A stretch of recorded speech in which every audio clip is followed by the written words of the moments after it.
qofkii ogeenin in wax la fahansiiyo la rabaa marka waxaa ku weydiinaa kow community Somali community of Louisville ama kow kusoo qayb qashaday yes waxaa kasoo qayb galay 2011 okay 2011 kasoo qayb galay waa 12 sano markii oo kow 2011 kusoo qayb galaysay maxaad sameyn jirtay waxaan sameyn jirnay waxa la yiraahdo sports dhalinyarada isku keenka dhalinyarada sportiga iyo dhanka waxbarashadan aan xoog saari jiray marka in baahida ay badatay community-gan uu baahan yahay in loo sameeyo more mobilization iyo more horumar in loo sameeyo that was the key hadda maxaad u tahay community hadda waxaan u ahay executive director yani gudoomiyaha community-ga oo aan ku dadaali doono horumarka iyo resource-gana soosan okay ameed noqotay gudoomiyaha community-ga gudoomiye official sida waxaa noqday 2016 ilaa hadda that's good marka hadda maxaad oo qabataa community muxuu qabtaa dadku muxuu qabtaa hadda community sidiisa waa non-profit profit ma aha waa non-profit waa non-governmental organization oo muhiimada u taagan advocacy-ga Soomaalida iyo dadka immigrant-iga waxyaabo aan kala dadaalno waxaa waa in gaabka iyaga iyo dawladda iyo dadkan la deganahay dariskeena ah in aan u sameeyno barrier-kaas oo kor saarna ka qaadno there's a lot of barriers dadka sidoo markay immigrant-yihiin Soomaalida kale barrier-kooda waa language-ka access-ka healthcare-ka waxbarashada barrier maxaa lagu wadaa barrier waxaa lagu dhahaa yani waxyaabaha ka hortaagan waxaad u baahan tahay basically hadda u baahan tahay inaad wax baratid meeshii loo mar lahaa haddaa garanaynin waa barrier so barrier marka waan ku sheegaynaa waa derbi waa ha basically the wall aan rabnaa inaan ka saarno si wallkan ee dadka u noqdaan productive oo dad isku filan in noqdaan society-gan marka programyaal oo aad samaysiin ma jiro oo lagu sameeyo community-ga hadda office weyn oo 4,000 square feet ayayna hadda ku fadhiyaa dhanka south side-ka dabaqa amaana oo hadda ku jiraan qaybta suite 200 programyada ku sameeyna waxaa ka mid ah waa 9 programs sagaal program oo sanadkii soconaya waxaa ka bilaawada mental wealth xanuunka maskaxda awareness education dadka in la baro muxuu yahay xanuunkan oo nagu cusub yahay wadankan 48 million people ayaa mental health qabo dadkaas ka midna waxaa kaloo ku xig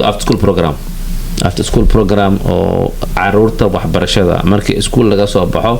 caruurta intii homework looga caawiyaa intii resource looga siiyaa arday jaamacada iyo high school ayaa waxay caawiyaan caruurtii middle schoolka iyo elementary-ga oo Soomaali ah dadkooda ah safe place in u sameeynay oo 40 caruur ilaa 50 ka soo qayb gashaa every day weekly 3 days ay ka bartaan reading writing iyo math iyo homework marka after school activity oo wax oo jirmiya ama waxa kaamirada ku sheegay isla waay wax jiro waa imaan kartaa address-ka imaan kartaa Monday to Wednesday address ma ku qoran yahay waxa kaloo sameynaa digital literacy waxbarashada technology-ga aan soo saarnay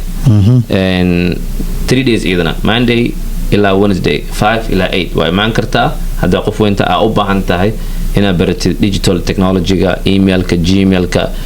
cyber security waxa soo idilna courses-ka waa bixinaa waa free qalabkii lagu baranayna waa haynaa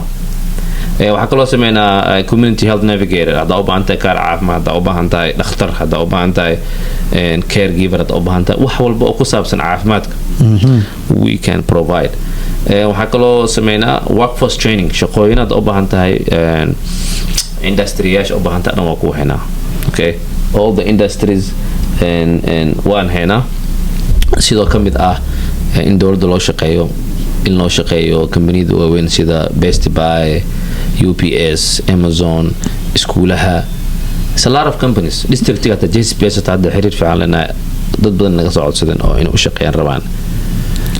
iyo programka la yiraahdo summer programs marka waxaan oo la sheegahayo haddii aad arkin community imaw si aad ku aragto. Yeah, welcome. Always imo every day, Monday through Friday. waxaan furanaa from 10 ila 5 p.m. waa imaan kartaa. Come talk to us. Come visit. soo booqo. Adresska wakaasaa. Numberkaas soo wici kartaa. Yeah. That's good. After school activity meeqa caruur ayaad idin imaato? waxaa register garaysan 75 students. You know, hal mar mooda imaadaan. qaar waxaa imaada 40 soddon, some days 40, some days. So it depends. qaar dugsi aad maalin. So cunugu at least inuu ka soo qayb galaa weekii laba mar minimum. inuu laba mar ka imaada. So sanadkii cunug kasta inuu helaa rabnaa 100 saacadood, 100 hours. Every kid oo barnaamijka 100 saacadood cunugii la siiyaa after school program, he will be successful. Anybody who gets 100 hours of tutoring waxa waaye uu ka hormaraa carruurta kale. muhiim waa maadayaasha oo lagu caawiyo maxaa waaye? maadayaasha lagu caawiyo waa math, science, reading iyo writing. Yeah. meelaha ugu liitaan dhallinyaradeenna oo waxbarashooyinka number 1 ka ah iskuulaha ay dib ugu dhaceen waa reading iyo writing. If you know hadduu cunuga uu wax loo akhriyo ama sida wax loo qoro uu ka liito wadankan 100% he will not success in college. Soomaali ku leh ciyaalka haddii wax akhriska iyo qoraalkooda laga dhisin ee aad u fiicnaa level laga rabo ay ahayn badankood waxbarashada jaamacad ma ka qalin jibiyaan. Because wadankan datadiis waxaa waaye even dadku u dhashay ma aha Soomaali kaliya, dadku u dhashay wadanka hataa way dhibtaa akhriska iyo qoraalka. hadalka is different. haddaa qori karin oo aan akhrin karin levelkaaga inuu yar yahay jaamacadda taas uga baxdo adkaanaysaa. So intaa yar tahay in laga dhiso waa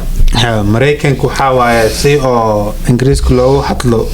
malisbar ilaa si loo qoro si loo akhriyo. Yes, qof kasta ku hadli karaa. laakiin dad waxaa jira u dhashay wadankan oo luqadda ku hadli karo oo aan qorin karin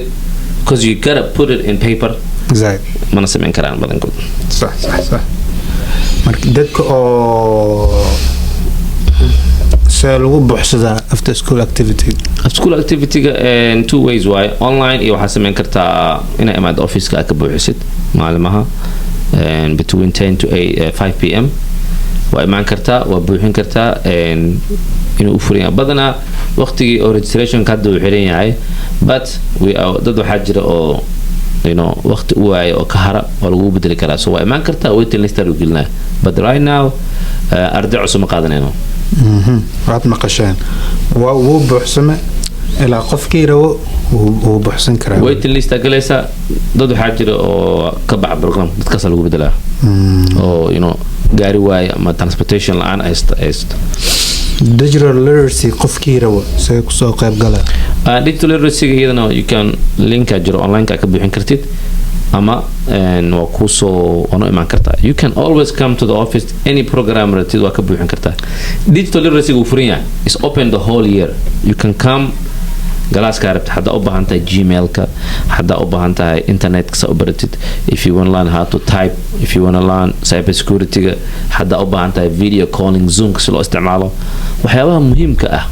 even resume buildingka waxaasoo dhan oo u baahan digitalka laga caawinaa, applicationada laga caawinaa.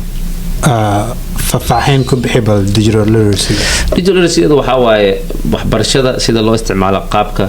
internetka si loo isticmaalo. internetka waxyaaba badan oo kala baxaa. waa ku shaqaysan kartaa, wax waa ku baran kartaa, dadka kala xiriiri kartaa, shaqo ku raadsan kartaa. internetka wuxuu kala baxaa millions things. ma aha only in loo isticmaalo social media bal inaad u isticmaali kartaa inaad shaqo ku baratid, inaad skill ku baratid, inaad ku baratid sida isku bartod gareeyo, inaad ku baratid jaamacad, inaad caafimaad qaata dhakhtarka kula kulantid. maalmahan dhakhtarka hataa waxaa kala kulmi kartaa online ma inaad u tagtid. it will save your time. qofkii oo dawlad inuu u shaqeeyo rabo muxuu samayn karaa se oo ku gaari karaa meeshaas? qofka dawladda inuu shaqeeyo horta qofka horta inuu wax barto. waxaa kula talinaya qofka inuu horta high school ka baxa minimum, collegena uu dhigto 2 sano 4 sano dhameeyo, shahaado u qaato. dawladda mar walba way rabtaa especially dadka mataqaanaa oo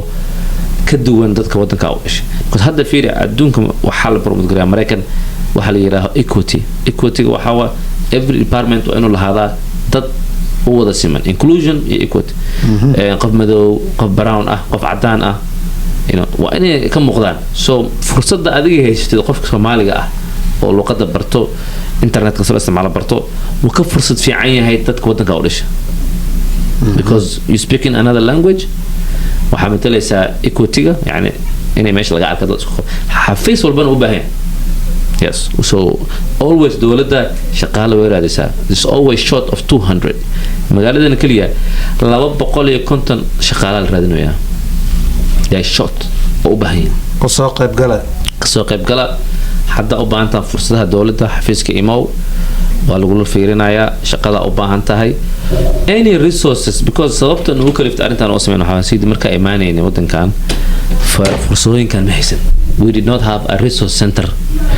inta tagtid oo aad shaqada rabtid digital aad rabtid caafimaad aad rabtid 15 years ago ma haysanin barmaanta waa haysanaa أنا الحمد لله إله بانو ترتقليه أنا wish إنه أرنتان إيتالو forever كون أقدم بيسو سعودين يسي وضان لسي وضو دالين يتحدث وقعي سو أدقو قلي كوي نغوسي إنا إيغنا ميشان مربا جروب سو قبطو summer program إياد أو تلمانت summer program محا وقبتا summer program وحوكلا بحا مدو حاجرو سبورتي soccer sports soccer tournament soccer events mid waxaa jiro digital content creator waxa la sameeyay so 6 weeks of waxa program waxa baranaysaa sida hadda waxa sameeynayno content si loo duubo podcast ha ahaato video vlogs ha ahaato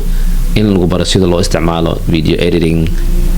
we need more content creator waxa u baahan dhalinyaro badan oo content-ka soo saarto oo wax duubi karo oo wax soo gudbin karo wariyaal oo baad magaaladeena waxa u baahan tahay dad dawladda wixii sheega soo gudbiyo anaka waxaan u sameeynay programka waa sameeynay but when you adag tahay sidii laga rabina gaarna because shaqadeena kala ka badan but we need that content soo saaro haddii aragtina content soo saarta aragtid ama wariye aan qotid nala soo xiriir fursadaha jira ahayno wax kasta waxay aad rabto community baa ku xalay community ku ilaha sida aad ku dina aad ku jeesana aad ku dina community ma qasana la shaqeynaysa community hada لحسن أحنا إدنتهاي لحسن ما شاء الله on and off صح هذا مركي وزايد أو الشقين بلاوي وحاوى 6 سنة هذا كحر 6 سنة إلى حد سي لقت أوجله ولي مكبحين ما شاء الله سي فولا هراي مرن واجوي مرن مجوين بعد هذا باكي so maxaa ku jeclaat inaad umada aad ugu shaqeysid oo wax u soo kordhisid ma noo sheegta sababta in dhalinyaro aad tahay sababta aad u go'aansatay shaqooyin kala heli kartaa shaqada u jeclaat shaqada ma noo sheeg kartaa community service horta community service ko mid oo ajiib waay صح markii dad aad caawiso صح waxaan arkay anoo fadhiyo oo la iimaade waxaa la dhahay waxaana la ii sameeyaan rabaa waxaan dhahay kan ma samayn karaa ani marka okay aan dhahay aan fiirino wax weligay inaan samaynayo malan jirin marka maalin kasta waxaa waaye markii oo qofku imaado wax u seeb iyaan bartaa insha Allah adigan qofkuna waan caawiyaa anagana waan is caawiyaa so marka mar walba waxyaabo aan ku jeclaato waxa kamid ah community service-ka ada kaliya dadka xafilaysa adna waxa isfaloosa knowledge-ka ku badanaa maalin kasta wax cusub problem solving waa maalin kasta wax cusub ayaan bartaa meesha ma sha Allah so marka imaanaysi hadda lagu qafatay isku mid ma aha you feel more confident waxa waaye hadda waxaan leeyahay keen wixii aad rabto keen you see so service community-ga basically waxa waaye you are giving back to the community-ga adigana maskaxdaada brainkaaga waxa baraysaa because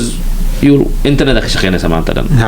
waxyaabo badan ma noo sheegta waxyaabaha aad dhijit ma qaban kartid hadda aqabat waa hor inta shaqadan bilaabay you know hore ma dhex jirin qof oo dawladda ku shaqeynayo ayaan telefoon waca oo uu qabanayo oo dib oo dadkeeda loo geystay ayaa la hadlaa oo la hadlaayo oo wax uu qabana ma dhexaynin waa baqa jiray dawladda hadda laakiinse confidence markii la ii sheego dowladda waxaan igu qabto waxaan leeyahay emaaw waa meeshii oo waxaan ku dhe ayaa soo qaban mogtahay 2 sano hadda ka hor dadaa shaqo oo ade badnaa shaqada kusoo baxan marka waa la imaade waxaa la dhahay anaka companiga si qaladaa noo gal companiga okay companigan ayagoo ordi hayaan ayaa ii imaadeen madaxda companiga manageradii oo companiga sharaf markii aan dhahay communityga oo ku socdaa mar 100 qofood wax ku badan oo dadkay ayaa shaqada ku soo baxeen shalay say ku dhacday waxaasi marka ayagoo ordi hayaan ayaa communityga nooga imaadeen masaajidka kolay qofkii dadkii oo mareega loo degan way og yihiin oo badigoodii arintaasi marka waxaan xalinay dad kulligooda shaqadaa ku laabteen marka wax ajiib ah salaadoodana waa la ogolaaday salaadooda waa la ogolaaday way dugtaan hadda masha Allah you see dad ilaa 100 qof gaarayo oo Soomaali ah oo shaqadii lagu dhibay ayuu siidin dhalinyaro ah you know ka arinta dhex galay oo aan ku dhahay niyo arinkan aad ku shaqalay waxa xasuusta mar isla hadleynay aan ku dhahay you know siid arintan waa solve garan kartaa marka confidence-ga sideeda waxa waaye waa wax la dhiso waa wax ma aha ku dhismaayo hal mar it takes time so 100 qof madaxdii dhan u shaqeynaysa inay noo imaadaan ayna soo hor fadhiistaan ee hadalka aan ku raanay qaataan ee waa arin dhanka Ilaahay ka timaado laakiin waxa u baahan tahay confidence u baahan tahay idaan maasha marka waxaana meelaha kala daawanayo dad kala daawanayo ha ogaataan qof kasta wuxuu qaban karo limit ma laha unlimited waa Ilaahay power ku nasi waa unlimited laakiin waxa u baahan tahay confidence maxaa kaloo ku jeclaad sida ugu dambeeyay horta waxaa jecel yahay in dad aan caawiyo maasha Allah weligay dadaan caawin jiray anoo yar waalidka familka dariska shaqo leedeh waxay banaan waa la imaan jiray waan caawin jiray so waxaas wax aan jecel waaye marka haddana waxaasaan sameeyaa so waa wax oo ana ii fiican in aan dadku wax u qabto mogtahay markii aad dhimato maxaa lagu leeyahay maxaa soo qabtaa maxaasaa oo ku mid tahay that's true dadka aan caawiyo aniga taa waxyaaba u kala fiixeed anoo jiristay 29 jir ah xadiidka waxaan dhageystay sallallahu dhahay dadka waxa ugu khayr badan kan dadka anfaco the best of you is the one who dadka wax anfaco wax ku soo kordhiyo umada ha ahaato ESL classes ha ahaato after school program ha ahaato kaar caafimaad hadoo kale programka aan sameeynay oo ardayda markay ku laaban iskuulka buugaagtooda iyo qalimaantooda aan u keenay ilaa 150 arday gaarayso waa service Ilaahay ka imaado laakiin ana kana soo mari and you feel fulfill because the only way ana ku dareemo fulfill is when I do something for the community markii oo wax aad samayso oo waxaad oo wax uu taray aad aragto waa farx oo gaar ah waaye okay ma sha Allah insha Allah inta uga baxayna videogan hala share gareeyo waan noo imaada adresskana waa kaasa soo